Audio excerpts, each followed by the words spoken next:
Hi guys, just got all the clips to this video put onto my computer and watched them to see what I had. The reason being, the camera I'm using at the moment, what I thought was a full battery, died on me. And then I switched to this camera, ended up with a full card, switched the cards, ended up getting a moisture warning, which turned it off. Then I got it to work again, got another moisture warning, couldn't get it to come back on. Ended up having to finish the video with my old piece of junk camera. So between that and just me trying to get everything in there, there's a few things that I want to point out and make sure is clear before you start watching this. The first one, I get asked all the time on a couple of videos that I have in particular, what if I can't make fire? What if the conditions, it's been raining for 3 days and everything's soaked and I just can't make fire? With the information and what I show in this video, I truly believe anybody that can work a knife, a saw, a ferro rod, and the smallest of a kit item can make fire even in the conditions you're about to see. In fact, I think anybody watching this could possibly learn something. In fact, somewhere towards the end there's going to be a tip that I think a lot of people can learn something from. Next thing I need to say is I purposely went out in these conditions in the wrong clothing and without rain gear. Purposely got soaked and cold to simulate being in this type of a situation and having to have fire. Having to be able to make fire in these terrible conditions. You know, you get caught out in something like this, you can't just throw your hands up in the air and say there's no way I'm going to be able to make fire. Now, I said something already about a kit item. Could a lot of us, many people, go out into these conditions and process and collect natural materials where they're making it with only a ferro rod? Yes. However, what I wanted to do, and my goal here, was to put it out there to where anybody should be able to do what I show with the right kit item. Now to go out, you know, like I'm saying, with natural materials and do that as practice, that's great. Work on those skills, practice it in the worst conditions you can. If you ever have to do it that way in the worst conditions, you'll know you can.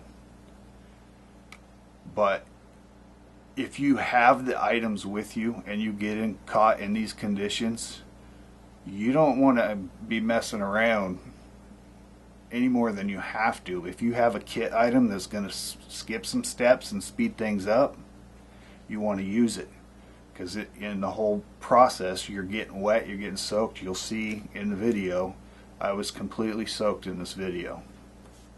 And last thing I want to tell you, I'm going to match the title exactly, just by coincidence. Jason at Primal Outdoors did a similar video recently in the Pacific Northwest as well, using fat wood, and it's another great example.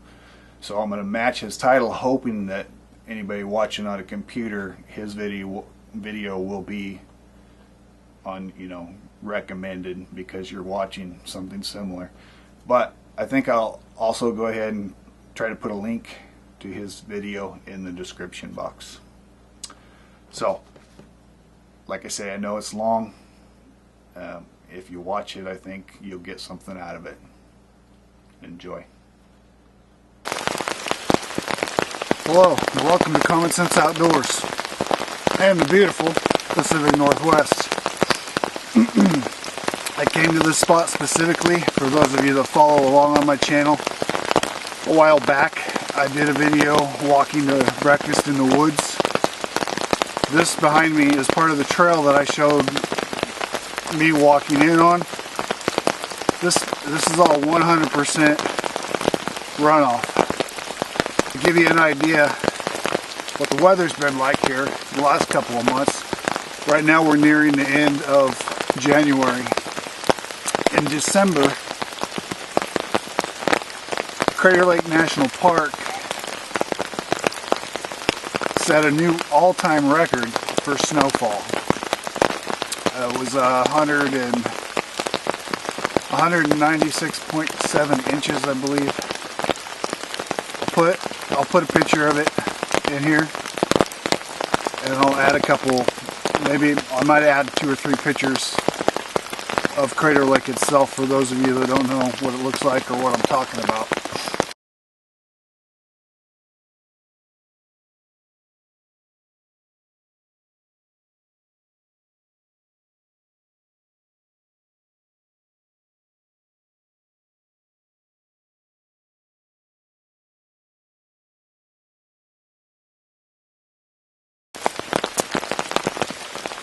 My point being on that is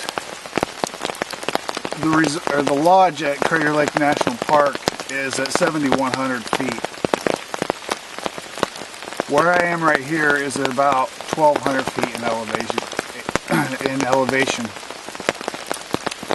So when you get 196.7 inches of snow at 7,100 feet, what that equates to is a whole lot of rain at 1,200 feet. We did have snow on the ground here a few times already. But it has been rain, and a lot of it. So what I thought I would do today is take the opportunity to make fire in it. So let me find a good spot, get the camera set up, fly a tarp, and then I'll show you what we're going to do. Stick with me, guys. Okay guys, so I have a tarp flown. So I have something to get under while I'm trying to make fire. So, great conditions, and we're having great fun. So, what we need to look for, besides the fact that it's off the ground, and wood-wise, to make fire is, as a rule of thumb, I want the piece of wood that I'm going to process down. I want to be able to put my fingers around it, but I don't want my fingers to be able to touch my thumb. In other words, this big or bigger is what kind of wood I'm looking for size-wise. Anything smaller than this, good chance that it's going to be soaked completely through. Next thing that I would like it to have is to be dead enough that the bark is falling off that branch or that piece of wood. Okay, so we have a size requirement, we have the fact that it needs to be off the ground requirement. Now if I can find it without bark on it, it's even better. Why? Because when all this rain lands on that bark soaks up moisture better than the actual skin of the wood, the outer part of the wood. Last thing I want to look for, ideal, perfect scenario, is either a standing dead sapling, something small that I can actually cut down and process, something small enough for me to be able to handle, but bigger than our requirement, standing dead, or a decent sized tree that has fallen over and the branches are sticking straight up and down. I happen to have found exactly what I'm looking for, not even 30 yards from where I am right here. So let's go over there and I'll show you exactly what I'm talking about, and we'll process some wood and see if we can make this happen. Now that I got up here, I'm curious if it's really going to work or not. So I'm going to have to cut into the branches.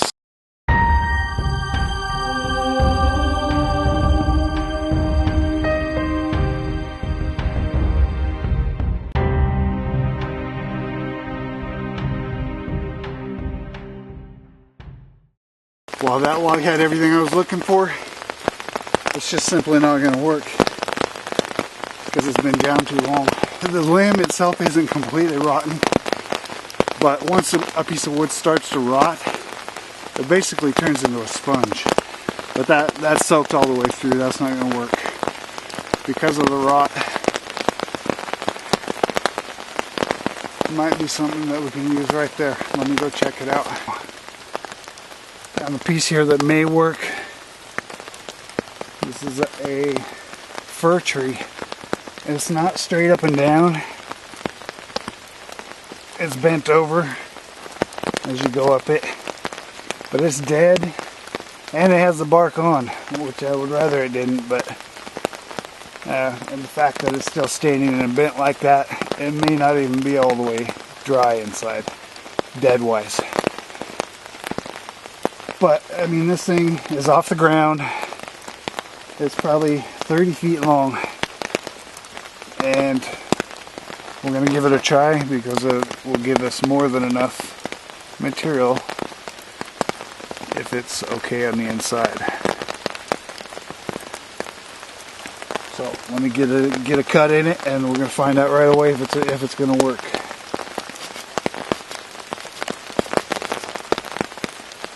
Actually, that is going to work.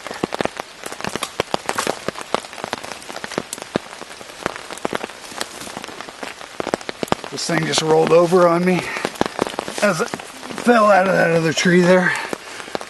So it's upside down compared to what it was right now. But so this was the top of the bend, and you can see right there, moisture soaked up all around this top half and that far into the wood. But this down here, this is dry inside. So we're gonna take this right here and see if we can't make it work, which is gonna entitle a whole bunch of processing, cutting, fun stuff. And I keep putting my gloves on and off. I don't know why my gloves are soaked. And I've got to take them off every time before I go and touch my camera.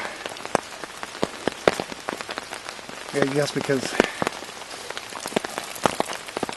that's just my glove.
You guys may have noticed I've been trying to two-hand this folding saw a lot, getting my other hand on it.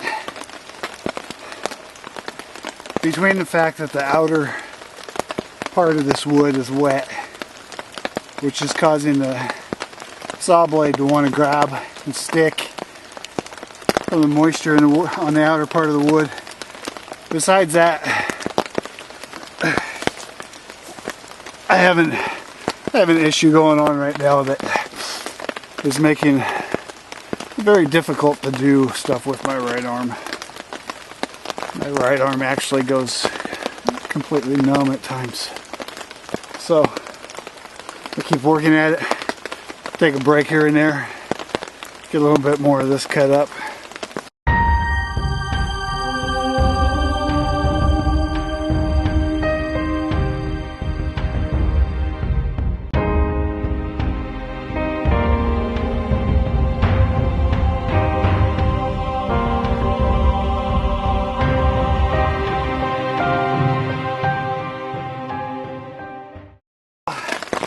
Now what we're going to do is start processing some of it down.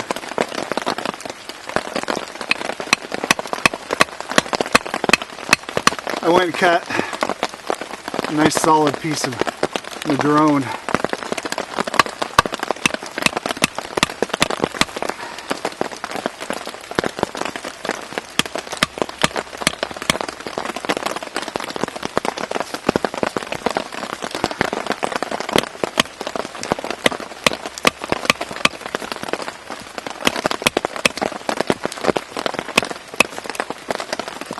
Trying to do it on the long piece I have left here to keep it out of the ground. But I may have to rethink that if I keep slipping off of it. Or I may actually have to switch to my K-bar so I've got more to work with.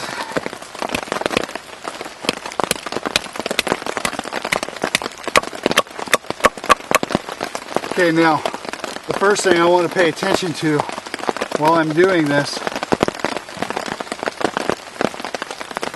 is which half of this wood was most soaked or soaked into. And when I split them, I want to take that piece that's more wet on the outer edge and set it aside, one pile. And I want to take the other half, set it in a different pile.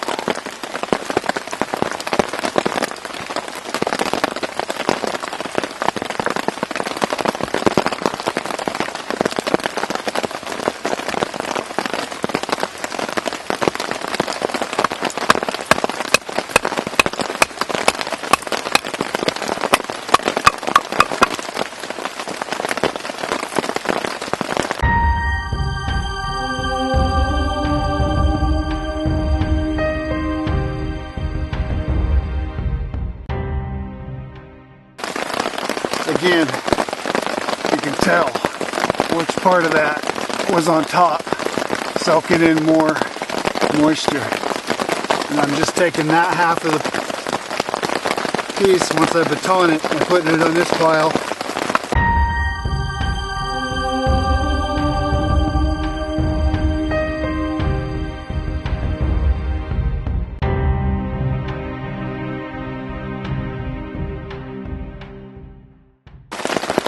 Now that we've split those, this is our driest half of that piece of wood. This is our more damp half of that piece of wood. So we're going to use a lot of this as our base. We'll start by moving them over here.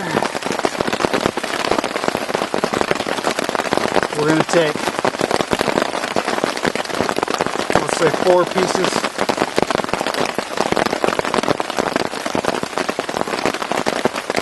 Just like so. Many of you know, wet ground, build yourself a platform so you can build your fire on top of that platform and not in the wet dirt or the wet snow. One of the things that I'm going to talk about, guys, while we're trying to do this in extremely wet conditions. A lot of you know different fire lays, such as an upside down fire, log cabin style, teepee style. Something I'm going to point out about making fire in these conditions, soaking wet, has been raining here for months. The main thing I want to point out in doing this and making fire in these conditions is you have to take everything you know and put it together. Your base here is the start of an upside down fire. I've seen guys that will try to make this fire in these conditions. They'll start here and the next thing they're doing is going to their tender and their kindling. You have to combine your upside down fire, your log cabin style fire, and your teepee style fire all into one fire. So we're not going to stop here with just a flat base. Let's continue on and pretend, for starters, like we're just making an upside down fire. We're going to take our next pieces and split them down again. Again, this is all out of a stack that had more moisture in it.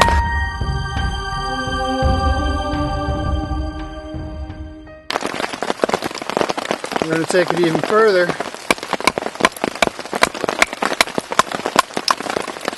Now instead of splitting those into quarters, we're going to split into eighths.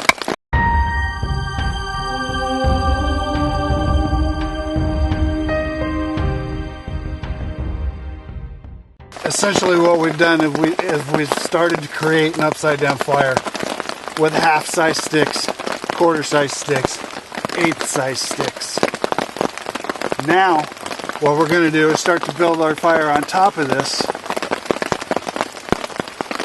So by the time we get fire going here, and then we're building around that fire, basically we're going to be having material and places for this fire to grow to 360 degrees around our flame. The fire can go down into this stack, it can come up into what we're putting around it, and it can grow out into stuff we have around that. So we're creating possibility for this fire to grow everywhere, all the way around the flame. So like I said, we're combining upside down fire. That's what we've started here. Then we're going to log cabin, and then on top of that we'll start to teepee. But before we can log cabin, we've got to process down more of this wood.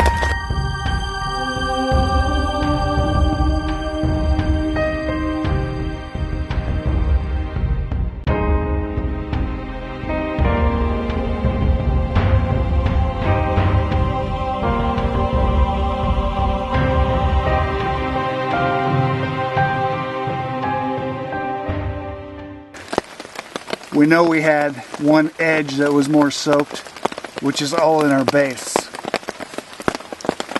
But even so, with this half of the wood, there's still going to be some moisture on the outer edges. So just like a pie, these very inner tips right here are going to be the driest, the very centerpiece of this wood. What we were talking about, and like I say, I'm not sure where exactly I lost you, but if we take our 4 quarters, put them back together, the very center of this piece of wood is our best chance to be dry. So as we pull out a quarter, that gives us this edge right here, which is most likely going to be the most dry piece.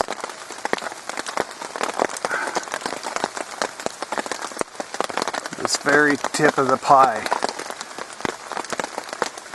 So what we're going to do is take some of these quarters that we've quartered down here and start making some feather sticks.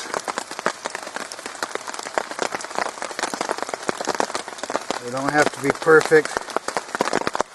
They may even, a lot of them may even fall off. But we're going to need some off the stick and some on the stick, so it doesn't matter.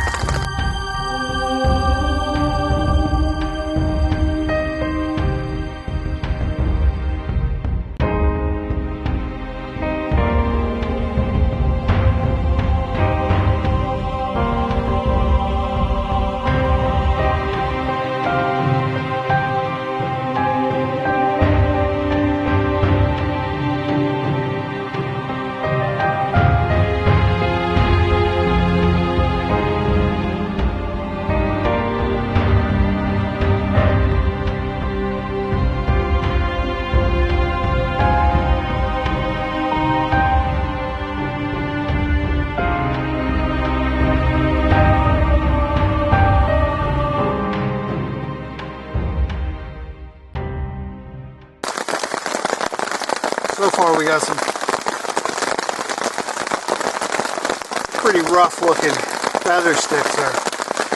These pieces over here are the same thing I have over here, only I've broken them down again another time. So they're 8-sized pieces of pie.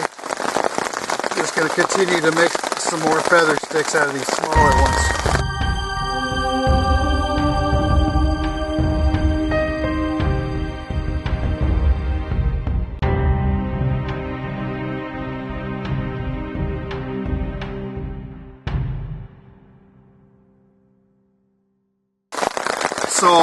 I've talked about the importance of using everything we know about different fire lays and adding them all together to make this one fire. By having the start of an upside down fire on the base, and then we're going to log cabin our feather sticks with our tinder inside. Once we get that to start to burn, we'll teepee over the top of that. So we're using 3 different fire lays in one fire. The next thing I want to talk about is, can I come out here in this environment and these conditions and process a piece of wood down to where I can make fire from just a piece of wood out here, or even finding tree sap or pitch or fat wood? If my skills are good enough, yes, I can. But I want to point this out and talk about the methods that I'm trying to show you in a manner which will apply to just about anybody with minimal skills. If you'll notice, my feather sticks, this wood isn't wanting to feather very well, this fir, not wanting to feather very well. I'm picking up moisture out of the air right now. The longer I sit here and talk, the worse my chance is going to be to get this fire together. A lot of things going against me right here. But the importance about what I'm trying to show you is the method in which I'm making the fire, the 3 different fire lays being put together, and the importance of your kit items. Now I just pulled one item out of my canteen kit, and that's something I've showed on my channel before, which is just a piece of straw, sealed on both ends, with a half a cotton ball and a little dab of Vaseline, petroleum jelly. 1/2 of a cotton ball, a little bit of Vaseline. I've shown this in a video. I got 3.5 minutes of burn time out of this in my demonstration video. So what kit items? It doesn't have to be this. It doesn't even have to be a do-it-yourself situation. If your favorite thing is Surefire or Live Fire or Wet Fire or whatever product you like that gives you that burn time and fits in your kit that you're going to have with you, that's what you need to use. Whatever you know how to use for your skills, your environment, your situation, that's going to guarantee you fire, even in this. So, 1 homemade flame extender, 1 ferro rod, 1 pile of processed wood, and 3 different fire lays all put into one. Put the camera down, let's see if it works.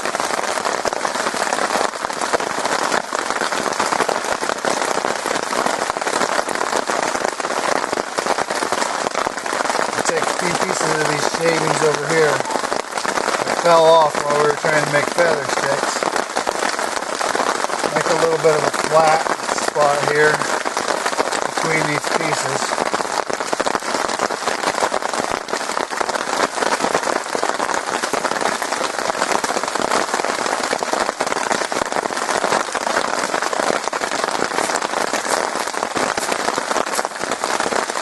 Okay, there's our flame.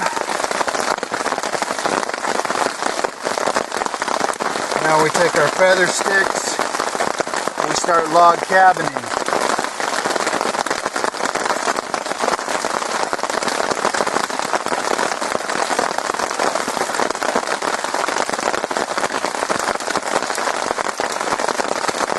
Then we take some of our shavings over here as the flames start to get up.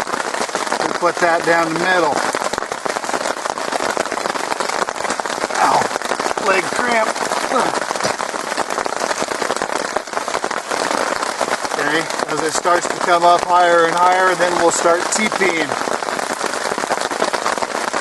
I might have to move you back up here real quick.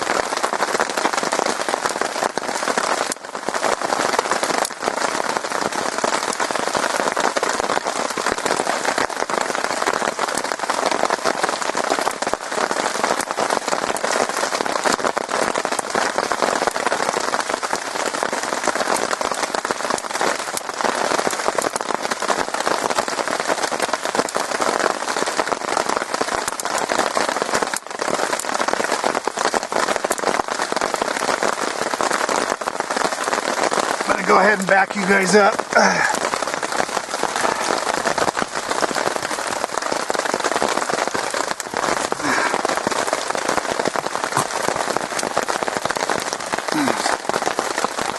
Go ahead and get you backed up there. Now we're just going to start nursing this thing. Feed some of these shavings in there.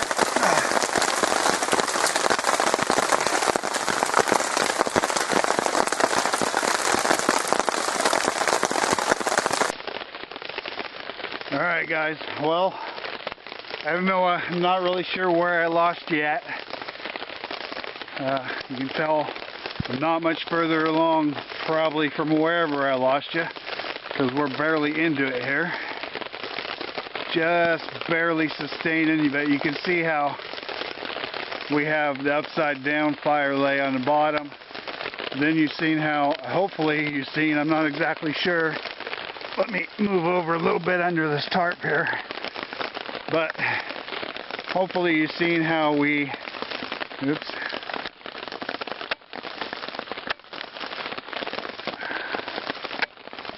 Sorry guys. Okay guys, I have had the worst luck with cameras. At this point I have no idea if I got everything on the cameras or not. But here I have the fire sustaining itself out in the rain. You'll notice the tarp isn't above it. There was actually a great tip that I wanted to give you along with this video. And I don't know if any of my shots earlier showing the tarp flying or not, if it was detailed enough or if anybody noticed. But I had my tarp flown upside down on purpose.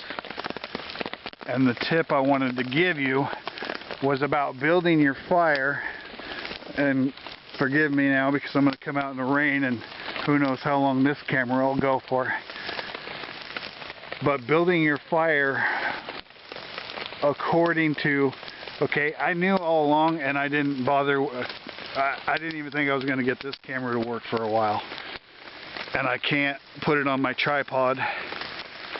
This is the camera that the battery door has to be taped shut. And everything is so wet at this point that I can't even get the tape to stick. I have a roll of tape in my bag, it won't stick to the camera. But at any rate, I wanted my tarp on this side to end up with to begin with. So to build my fire right here where I wanted it, I simply got my ridge line where I wanted it, and then I had the tarp hung upside down on this side over where I was building the fire. Now as soon as that fire is self-sustained and can handle the rain, all I do, and I had my stakes back here with some little sticks holding up the back, and there was only a loop going, it wasn't tied to the stake, it was just looped around here. So I just pull those loops off, grab that tarp, carefully lift it over the fire so that you don't get it through the fire, flip it the other way, tie it out on that side. So you had cover to build your fire with. Your tarp ends up where you wanted it in the end. Again, it's not tied out. There's my tripod with my umbrella and my camera and all that junk over there. But my point on that is, some people will find a nice big piece of bark or something to try to start their fire on, and then once they get it lit, move it out to where they want it. In these conditions of this rain, you don't want to be messing around with trying to move your fire. You're doing good if you can get your fire without moving it. So that's how you do it. You swing your tarp over upside down, build your fire under it. As soon as it's sustained, you swing your tarp back over. The rain did let up just a little, well, more than a little. I've actually stayed out here and enjoyed this fire, dried off quite a bit. I've been drying out my jacket and my pants, and just got some Water boiling here. I'm going to go ahead and have my coffee. But I thought I'd show you these coals down here. This is coming all the way from our very bottom layer. We've burnt all the way down into that very bottom layer of wood now.